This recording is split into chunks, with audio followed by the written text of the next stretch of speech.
Dapper Don Podcast. Dapper Don Podcast. This is your boy Dapper Don Diggs. Jadakiss is New York royalty. But maybe it's time to change his slogan from top 5 dead or alive, and that's just off one LP, to top 5 dead or alive, and that's just off one DSP. Because he just broke the streaming platforms, figuratively speaking, with over 1 billion streams under his belt. This isn't just for his solo career. This isn't just from his solo career, but also many of his features. It looks like by not limiting itself to the New York sound of just 90s artists in general, but always showing love to the up-and-comers, got him icy and pricey for 25 years straight.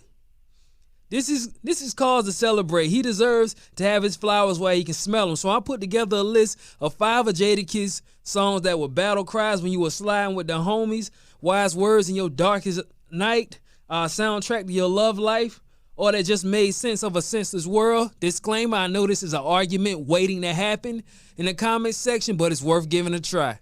So let's do some honorable mentions. First and foremost, I'm going to go Tupac, N-I-G-G-A, featuring Jadakiss. Tupac's flow, who's afraid of the punk police? Like the way he was just coming on that record.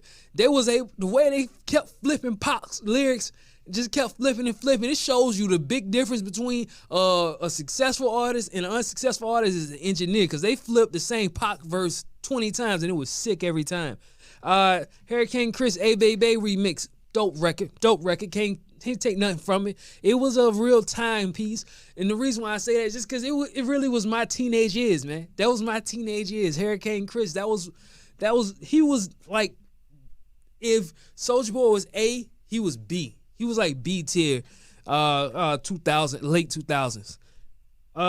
We gotta go Usher, Throwback.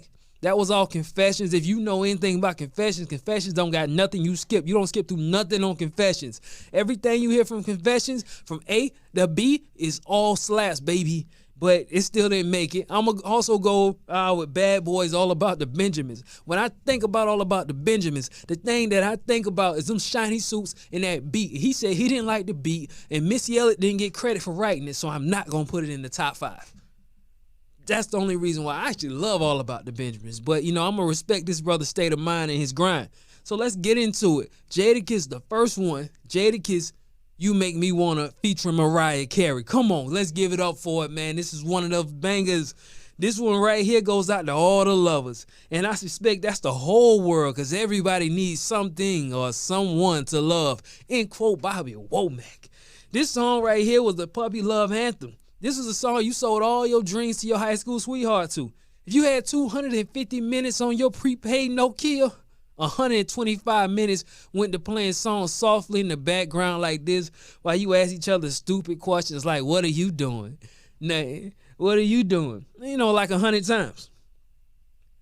And this was way before the DM, way before the text message. So you had the cake with your boo thing till y'all fell asleep. Really made you appreciate that time you had with a certain somebody. With lines like, yo, whatever the road to paradise is, we own it. Gave me your income tax check so I could get home with. I remember the first girl that let me file her kids on my income tax. I swear I was litty for a month straight. I rented out a room. I ordered Domino's. I had some Jose Cuervo. Of course, I had to hit her with the ratchet startup kit. Get her hair done, nails done, turn her phone back on. But outside of that, man, all in all, this record right here is our forever timeless hood love classic. Second on the list, Ja Rule featuring Fat Joe and Jadakiss, New York. Even Roy Jones was forced to lean back. This is one of the rare occasions where Fat Joe had the best verse on the song. Seeing how it was produced by Cool and Dre, he had to go dumb. This is the second pick because it's the last true New York anthem. This was taken as a sign of disrespect by 50 Cent. Now imagine being a diamond artist, feeling intimidated by a song featuring 3 artists who have sold half of what you sold put together. That's because it was a slapper. It was a bop, a tough tune, to turn your head. They say you deserved it if you died with your eyes open. Well, open your eyes to this killer track, man. He definitely did his thing on that one. Ja Rule number 2. I remember everybody wanted to flip it like, oh, I'm from Duval or whatever. Like everybody tried to turn their own thing into it, but it was always I'm from New York. And it was a powerful joint. Like I only been in New York once, and it made me feel like a New York. I love how the video was shot. You know, it was grimy, but yet still fly. It had so much New York element to it, dog. It was super, super fly. Number 3, Jadakiss featuring Styles P. We Gonna Make It. You know, unlike Orgasms and Outrage, you can't fake chemistry. The way that Jada and Styles lunge the lyrics left and right can't be overlooked. This is Jadakiss' cheat code. Nobody else in his league of artists has a super twin. Most back and forth in the insults, but these two complement each other. I dare you to go to any crowded New York nightclub and say, you think Styles or Jada had the best verse. Just honestly, the fact of the matter is, when he came off with the line, we gonna weigh the work that they waste whales with or something. This is before anybody was talking about the fish scales. And like I said, he's the only person in his league who has a for sure fire homeboy who he can rap back and forth with.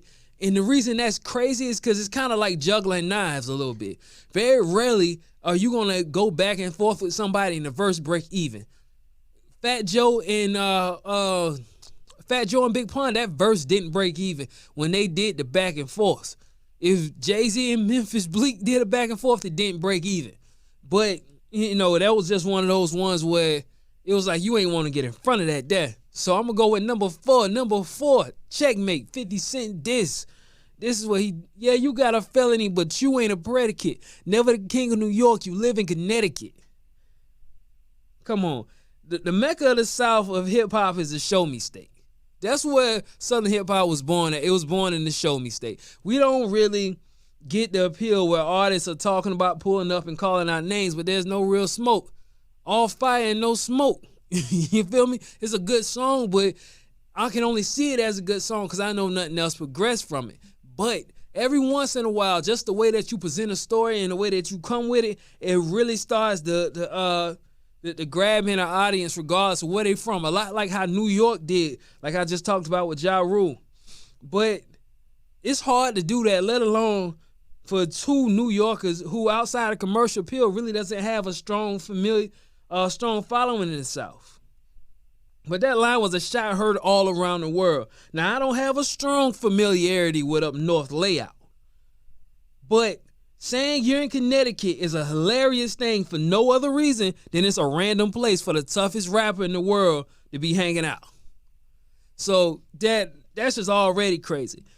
Number 5, Jennifer Lopez featuring Styles P and Jadakiss, Jenny from the Block. Every blue moon, J-Lo decides to be a woman of color.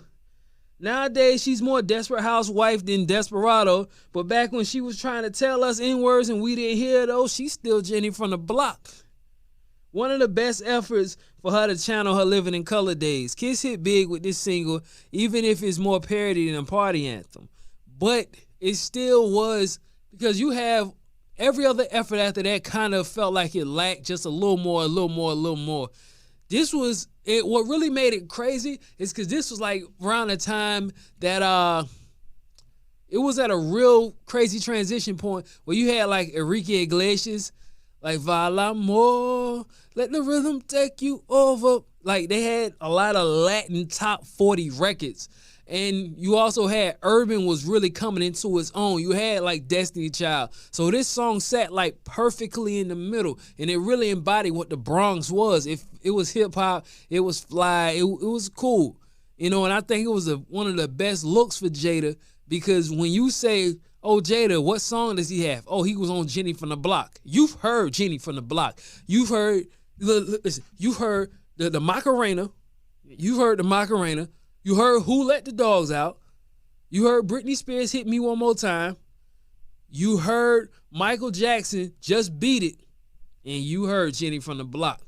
Now, I know those are 5 songs that sit in different spaces, from Michael Jackson being timeless to Who Let the Dogs Out being a meme before memes even existed.